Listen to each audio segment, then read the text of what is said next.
India में जितनी भी गाड़ियां खरीदी जाती है ना, उसमें से ज्यादातर गाड़ियां लोन पर खरीदी जाती हैं।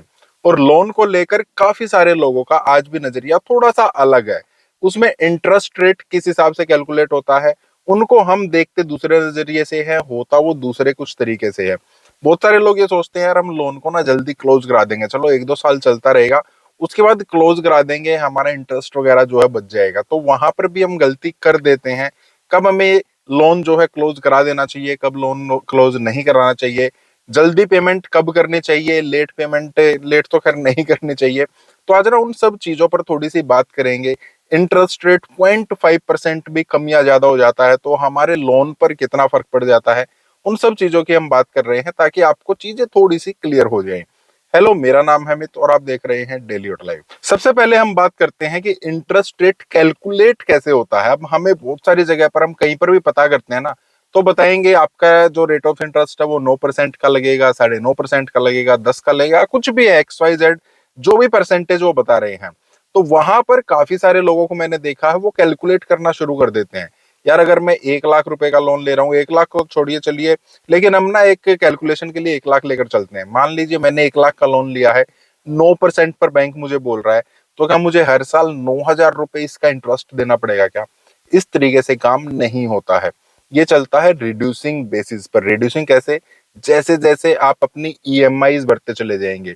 अब जब आपने EMI भर दी है, आज आपने मान लेते हैं 1 लाख रुपए का लोन ले लिया है, नेक्स्ट मंथ आपने उसमें से 10,000 रुपए भर दिए हैं, तब आपके पास लोन तो 90,000 का ही रह गया ना, थोड़ा सा ज्यादा रहता है। उसकी बात करें किस तरीके से होता है।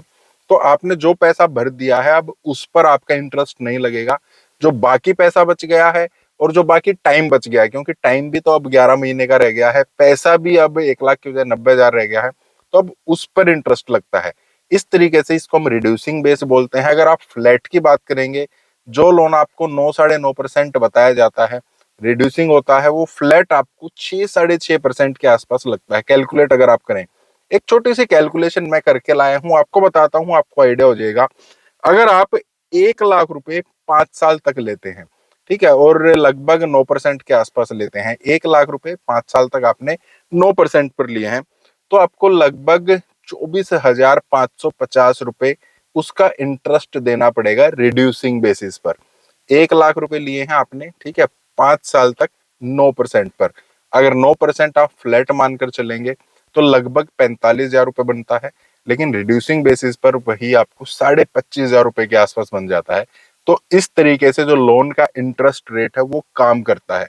आपको काफी सस्ता पड़ जाता है क्योंकि आप पैसा भरते चले जाते हैं, टाइम आपका कम होता चला जाता है, उस वजह से आपका पैसा जो भरना है वो कम होता चला जाता है। एक तो ये चीज है। दूसरा, अगर आपने 0.5% भी अपना लोन जो है इंटरेस्ट रेट कम करा लिया है या किसी ने आपको ज्यादा दे दिया है, तो उस पर आपको कितना ज्यादा फर्क पड़ सकता है, पहले कैलकुलेशन देख लेते हैं, उसके बाद थोड़ी सी बात करेंगे किस तरीके से काम करता है। अब यहाँ पर एक और कैलकुलेशन की है। अगर आपने 5 लाख रुपए 5 साल तक लिए हैं 9% पर, ठीक है, 5 लाख रुपए हैं 5 साल के लिए 9% पर, तो आपको पूरे 5 साल में इंटरेस्ट अमाउंट पे करनी पड़ेगी। वो है 1,22,751 रुपीज, 1,22,000 रुपए के आसपास आपको देना है। अगर यही इंटरेस्ट रेट 9 के बजाय 9.5% हो गया है, तो आपको इंटरेस्ट अमाउंट देना पड़ेगा लगभग 1,30,000 रुपए के आसपास।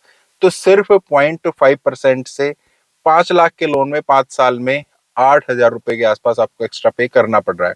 अगर आपने टाइम बढ़वा लिया है अपने लोन पर या आपने अमाउंट बढ़वा ली है, तो जो ये इंटरेस्ट अमाउंट है ये और भी ज्यादा बढ़ जाता है। नेक्स्ट टाइम आपको ध्यान रखना है, जब भी आप लोन पर गाड़ी ले रहे हैं, 0.5% के लिए भी आपको लड़ना है, आपको बोलना है, क्योंकि ये जो लोन है ना सिर्फ 1 साल के लिए कैलकुलेट नहीं होता है, जितने टाइम के लिए आपने लिया है उस पूरे टाइम के लिए कैलकुलेट होता है। 0.5% भी काफी ज्यादा फर्क डाल देता है। तीसरी चीज, आपको कब लोन क्लोज कराना चाहिए, कब नहीं कराना चाहिए, काफी बड़ा एक टॉपिक है, थोड़ी समझने की बात है, थोड़ा सा विस्तार में हम इसको समझने की कोशिश करते हैं। अब होता क्या है, देखिए, जब भी एक कैलकुलेशन भी है मेरे पास, उसकी भी बात करेंगे। पहले थोड़ा सा समझ लीजिए, जब भी हमने लोन अपना शुरू करा दिया है, हम उसकी EMI भरते हैं। आज के टाइम पर छोटा सा एग्जांपल पहले देता हूँ, फिर जो एक कैलकुलेशन है वो बताऊंगा। मान लेते हैं हमने आज 100 रुपए का लोन लिया है, सिर्फ 100 रुपए का लोन लिया है। वहां पर आज हमने इसकी ईएमआई भरनी है 10 रुपए। ठीक है, 10 रुपए जो आपने ईएमआई भरी है, अब 100 रुपए का आप 100 रुपए तो वापस नहीं करोगे, उसका कुछ ना कुछ इंटरेस्ट अमाउंट लगेगा। मान लेते हैं टोटल 110 रुपए हमने एक साल में भरने हैं।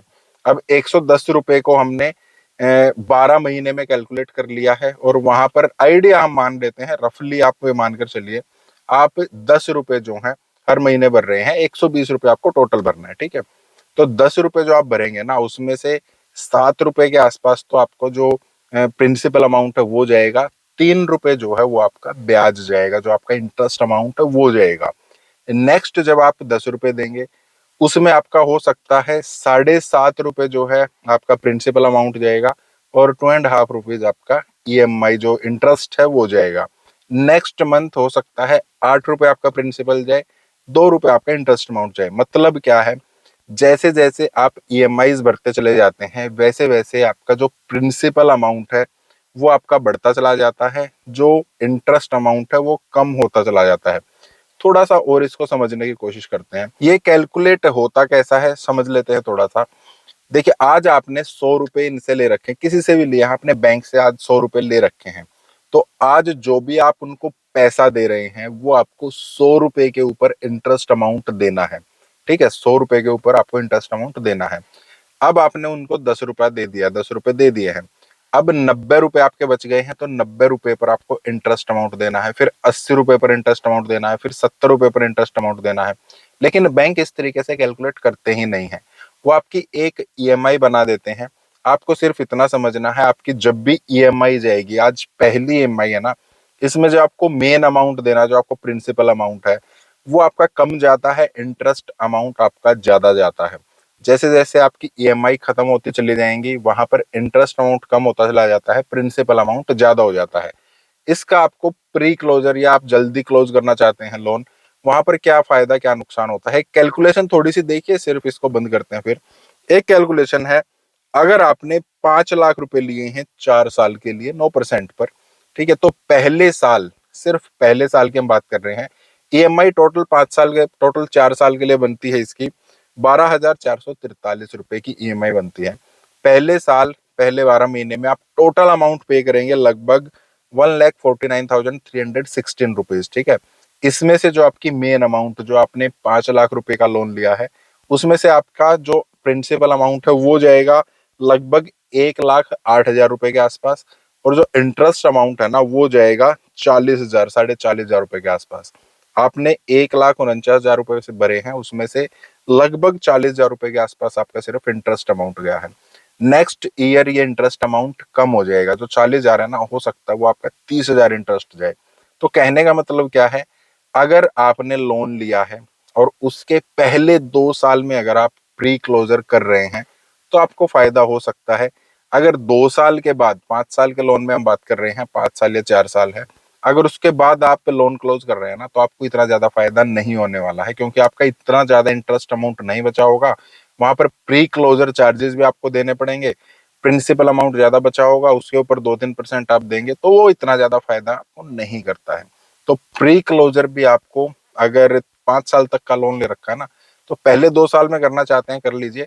उसके बाद अगर आपके पास पैसा आ गया है तो भी आप ईएमआई भरते चले जाइए, इतना ज्यादा आपको फायदा नहीं होने वाला है। तो 2-3 ये चीजें थी, इन पर आप थोड़ा सा ध्यान देंगे, नेक्स्ट टाइम आपको थोड़ा आसानी रहेगी लोन वगैरह किस तरीके से काम करते हैं वो सब समझने में। बाकी आप इस बारे में कुछ पूछना चाहते, कुछ कहना चाहते हैं, कमेंट कर सकते हैं। इस टाइप के वीडियोस का आप लाइक करना, चैनल को सब्सक्राइब करना। मिलते हैं, थैंक यू, बाय बाय।